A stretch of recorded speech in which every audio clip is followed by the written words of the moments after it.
Hello, this is Rabbi Abramson. This week's Torah portion is Parashat Bishalach. It's the fourth portion in the book of Exodus, and it really is the culmination of the three portions that we read in the 3 weeks that passed. In the three portions that led up to this week's portion, we read of the enslavement of the Israelites, the struggle for freedom, the 10 plagues, and it all culminates this week with the actual exodus from Egypt. Here's one version of the story. Was it because there were no graves in Egypt that you took us away to die in the wilderness? Fear not. Stand still and see the salvation of the Lord. The Lord of hosts will do battle for us. Behold his mighty hand.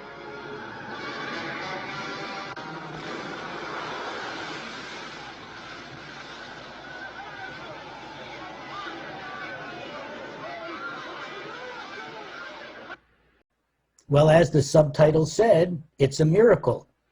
And so we've seen from Cecil B. DeMille's 1956 screen classic, The Ten Commandments, we've seen one portrayal of the Exodus from Egypt.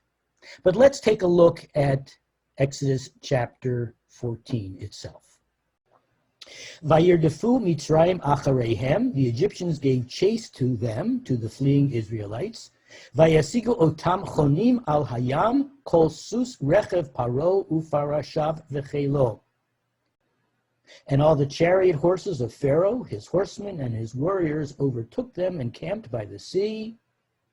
Al pihachirot lifnei Baal Tzafon, near Pihachirot, before Baal Tzafon. Verse 10. Ufaro hikriv, Pharaoh drew near. Vayisu v'nei Yisrael et einehem. The Israelites looked up, V'hinei Mitzrayim nosea achareihem, and they saw the Egyptians advancing upon them. Vayira'u ma'od, they were greatly frightened. Vayitz'aku v'nei Yisrael el Adonai, and the Israelites cried out to Adonai. Verse 11, Vayomaru el Moshe, and they said to Moses, Hami b'li ein kevarim b'Mitzrayim, was it for want of graves in Egypt? L'kachtanu lamut b'midbar, that you brought us to die in the wilderness? Mazot asita lanu lahotzi'anu mimitzrayim. What have you done to us, taking us out of Egypt? You might recall a few minutes ago hearing Edward G. Robinson say, was it for want of graves in Egypt that you brought us to die in the wilderness? Verse 12, Halo zeh hadavar asher dibarnu eilecha b'mitzrayim, lemor, is this not the very thing that we told you in Egypt, saying, Chadal mimenu v'na'avda et Mitzrayim, let us be, and we will serve the Egyptians. Ki tov lanu avod et Mitzrayim mimutenu bamidbar. For it is better for us to serve the Egyptians than to die in the wilderness. Verse 13, Vayomer Moshe el ha'am, but Moses said to the people, Al tira'u, have no fear. Hit yatzavu ur'u et Yeshuat Adonai asher ya'aseh lachem hayom. Stand by and witness the deliverance which Adonai will work for you today. Ki asher re'item et Mitzrayim hayom lo tosifu lir'otam od ad olam. For the Egyptians whom you see today, you will never see again. Verse 14. Adonai yilachem lachem va'atem tacharishun. Adonai will battle for you and hold your peace. And a few moments ago, we heard Charlton Heston portraying Moses, paraphrasing verse 14. Adonai will battle for you, you hold your peace. Verse 15, Vayomer Adonai el Moshe. Then Adonai said to Moses, Matitzak Eli, why are you crying out to me? Daber el b'nei Yisrael v'yisau. Tell the Israelites to go forward. Wait a minute. We didn't notice that detail in the screen version of the story. The Moses in the film clip is resolute, is strong, is full of faith, and encourages the Jews to move forward. And yet, why here in verse 15 is God saying to Moses, why are you crying out to me? Tell the Israelites to go forward. Verse 16, Va'atem harem et matecha, and you lift up your rod, unte et yadcha al hayam uvka'ehu, and hold up your arm over the sea and split it, vayavo v'nei Yisrael b'toch hayam vayabasha, so that the Israelites may march into the sea on dry ground. In the film version, we saw Moses doing just that, stretching his staff over the sea, and with that, the miraculous splitting of the sea took place. And yet, the pshat, the simple literal meaning of these verses, raises some questions, especially verses 15 to 16. In verse 15, God appears almost annoyed with Moses. Why are you crying out to me? Tell the Israelites to go forward. But in the movie version, we didn't hear Moses crying out to God. And here in the pshat, in the verses preceding verse 15, we also don't hear Moses crying out to God. Rather, in verse 13, we hear Moses hopefully encouraging the Israelites to be strong, to have no fear, to witness the deliverance that Adonai will work for them. So what's going on in this story?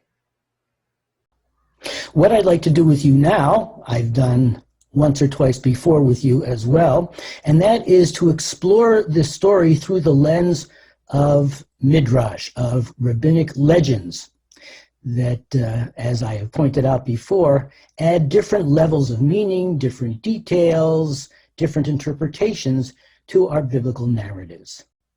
The first midrash I'd like to explore with you comes from the Talmud, and here it is. By the way, you'll notice that I've numbered many of the lines in these linear translations. These are not verse numbers. These are not biblical texts. They're just there perhaps to make the text a little easier for you to follow, and maybe here or there I may point out line 6 or line 3 or what have you. In any event, let's begin with line 1.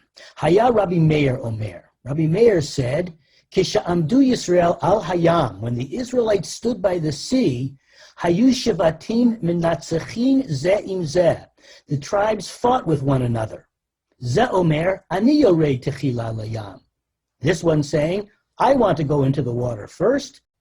Ze Omer Ani Yorei Techila Layam. And this one saying, I want to go into the water first. Remember that the Israelites are a tribal confederation at this point. Each tribe has a different identity, each tribe has a different power structure, and many of the tribes are in competition with each other for different kinds of leadership positions. And so according to this legend, different tribes were fighting over the privilege of being the first to enter the water. Line 6, Kafatz Shivto Shel Binyamin, Vayered Layam Techila. Then the tribe of Benjamin sprang forward and descended first into the sea. So the small tribe of Benjamin was the first tribe, or representatives of the small tribe of Benjamin were the first to enter the Yam Suf, to enter the sea. The text continues now with line 7. Lefichach zacha Binyamin hatzadik v'nesa ushpizchan ligvura. For that reason, the righteous Benjamin, the righteous tribe of Benjamin, was worthy to become the host of the all-powerful. The rabbis assert that when King Solomon built the temple in Jerusalem, many centuries after this story, it was the righteous tribe of Benjamin that had the distinction of having certain parts of the temple built in its territory. In fact, the area in Jerusalem on which the temple was built included territory occupied by the large tribe of Judah and territory occupied by the small tribe of Benjamin.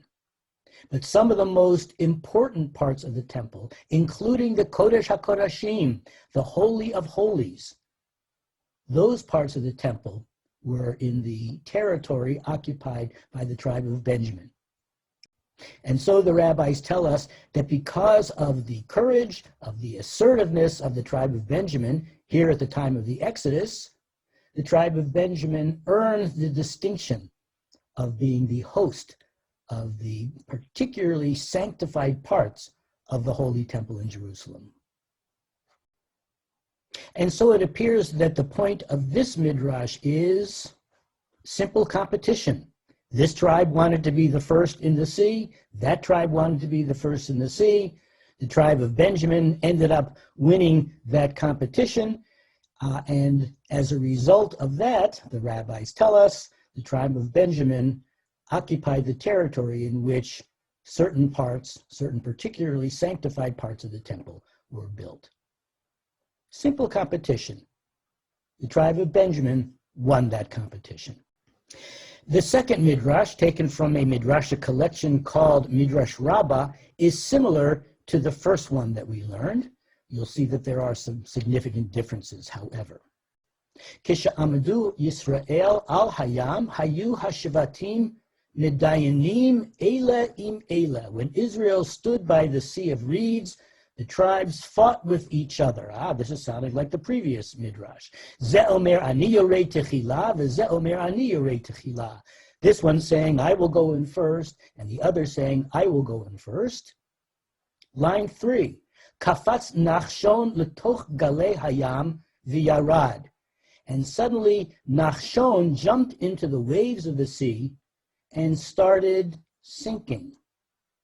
Ve'alav amar David, Hoshi'eni Elohim ki va'u mayim ad nafesh. About him David, the psalmist, said, deliver me, O God, for the waters have reached my neck. So now we're seeing differences between the previous midrash and this midrash. In the previous midrash, somebody from the tribe of Benjamin was the first to go into the water. Here, somebody named Nachshon is the first to go into the water. But evidently, he wasn't a very good swimmer.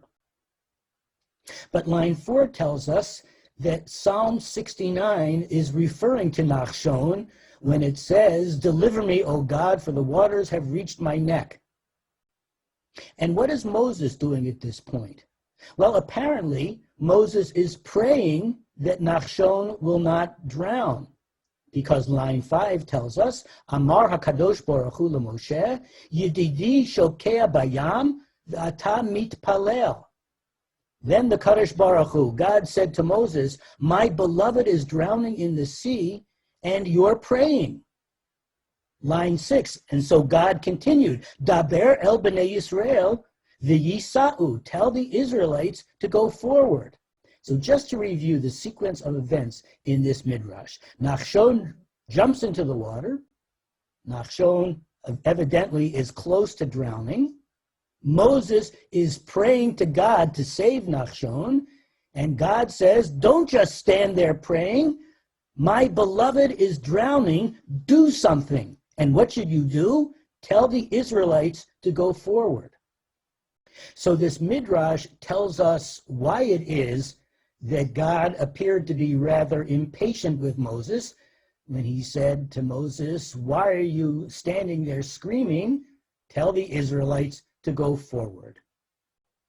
The third midrash, and actually this passage is a continuation of the passage that we read first. The first midrash came from the Talmud. The second midrash came from Midrash Rabbah. And here the third midrash is a continuation of that Talmudic discussion. Line 1, Amar lo Rabbi Yehuda. Rabbi Yehuda said to Rabbi Meir. Remember, Rabbi Meir had presented the first explanation. So Rabbi Yehuda says to Rabbi Meir, Lo kachaya ma'aseh. That's not what happened. Remember, Rabbi Yehuda reported that the different tribes were fighting. I want to go in first. No, I want to go in first. No, I want to go in first. But Rabbi Yehuda is going to tell us that that's not what happened. Line 3, Ella ze omer ein ani yoreh techila layam. Rather, this tribe said, I don't want to go into the sea first. Line 4, V'ze omer ein ani yoreh techila layam. And this one said, I don't want to go into the sea first. Remember, the sea was split after Moses extended his staff over the sea. So at this point in the story, nobody wants to jump into the sea. They're all afraid of jumping in. They're afraid of drowning. I don't want to go in first. I don't want to go in first. Line 5. Kafatz Nachshon ben Aminadav, vayered layam techila. Then Nachshon, the son of Aminadav, sprang forward and descended first into the sea. So this is what we just read, but as you see, there are more details. For one thing, Nachshon is identified more fully as Nachshon ben Aminadav. Now, some of you may recognize that name from the Torah. You might remember hearing it in Parashat Naso, which we read in the spring, or you might remember hearing it in the Torah reading for one of the days of Hanukkah, and the Hanukkah Torah readings are taken from Parashat Naso. Anyway, in Numbers chapter 7, we hear the following name. Let me chant it. It may sound even more familiar. Nachshon ben Aminadav lemate Yehuda. Nachshon ben Aminadav lemate Yehuda. Nachshon ben Aminadav of the tribe of Judah. But Nachshon is not simply some guy from the large and powerful tribe of Judah, of Yehuda. Nachshon is the Nasi. He is the prince of that tribe. Every tribe had a prince, had a Nasi, had a representative. And when the tabernacle was dedicated, and that's what we read about in chapter 7 of the book of Numbers, we read that Nachshon ben Aminadav represented his tribe, the tribe of Yehuda, during the dedication of the Mishkan, the dedication of the tabernacle. And here, Nachshon ben Aminadav is, in a sense, representing his tribe as he jumps into the water first. But notice that there's something significantly different in his jumping into the water in this midrash as opposed to the previous one. In the previous midrash, this tribe wanted to go in first, that tribe wanted to go in first. Nachshon jumped in first.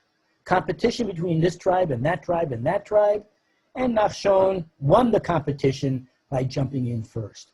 But here in this midrash, the story is completely different. Nobody wants to jump into the water. They're all afraid of jumping into the water. And so Nachshon's jumping into the water is a tremendous act of courage, of heroism.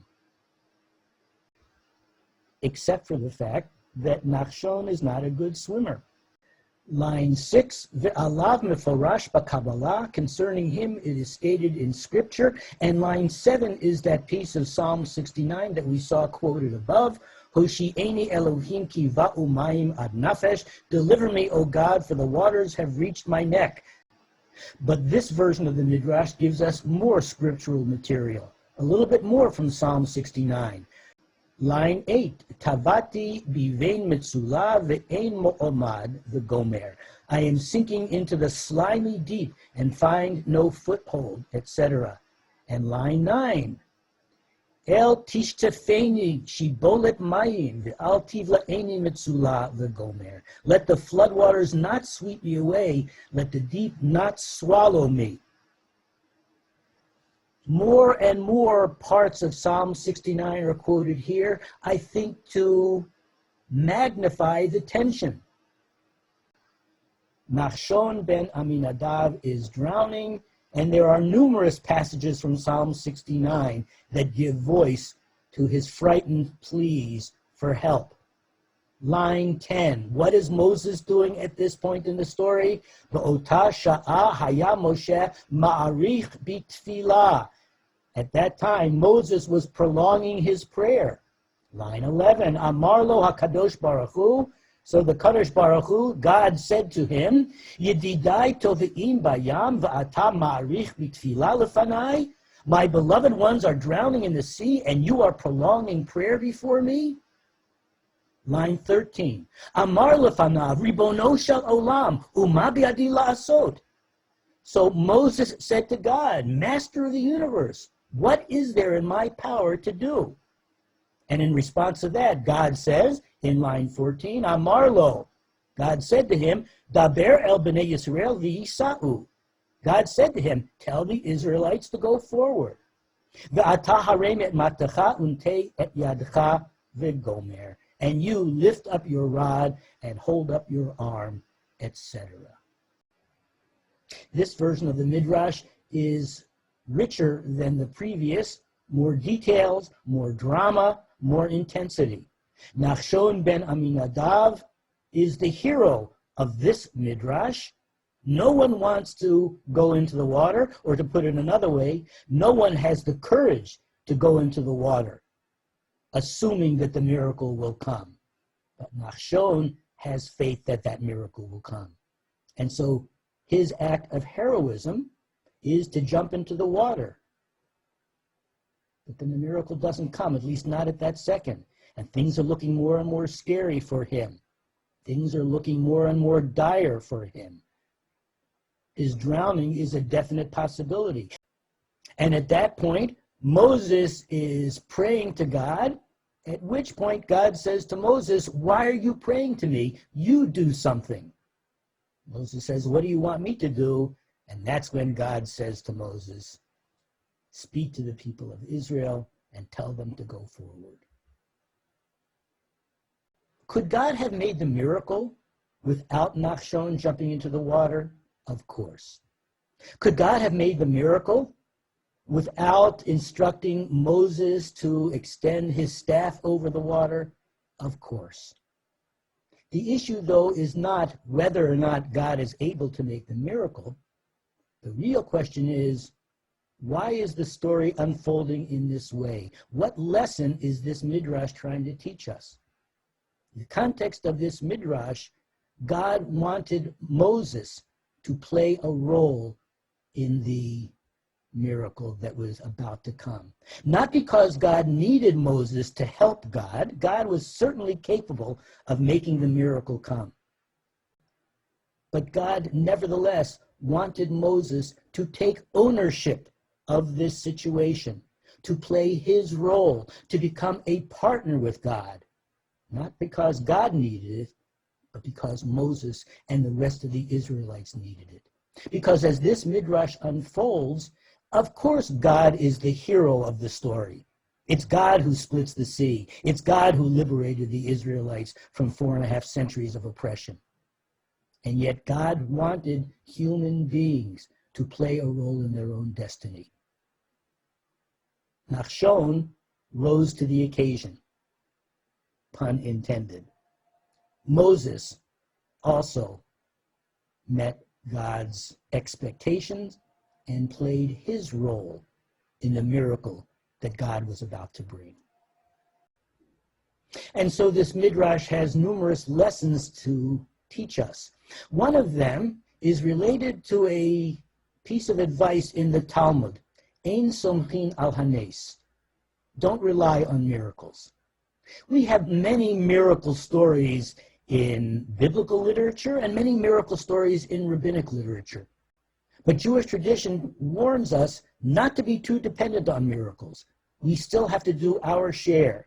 God will help us, perhaps, but still, the lesson of human initiative is one of the important lessons of this Midrash. And as such, Nachshon ben Aminadav really is the human hero of this Midrash. Parashat Bishalach, the Torah portion of Bishalach, which includes the culmination of the Exodus story, is, of course, one of the most dramatic passages in biblical literature. But I think that the Midrashic authors add important lessons to this story. On the surface, the story is about a miracle. God made the miracle. Our Israelite ancestors were the beneficiaries of that miracle. But these Midrashim teach us some important lessons about human initiative, about not relying on miracles, and about the challenge of being partners of God at the time of the Exodus, and being partners of God throughout our lives as Jews. Shabbat Shalom.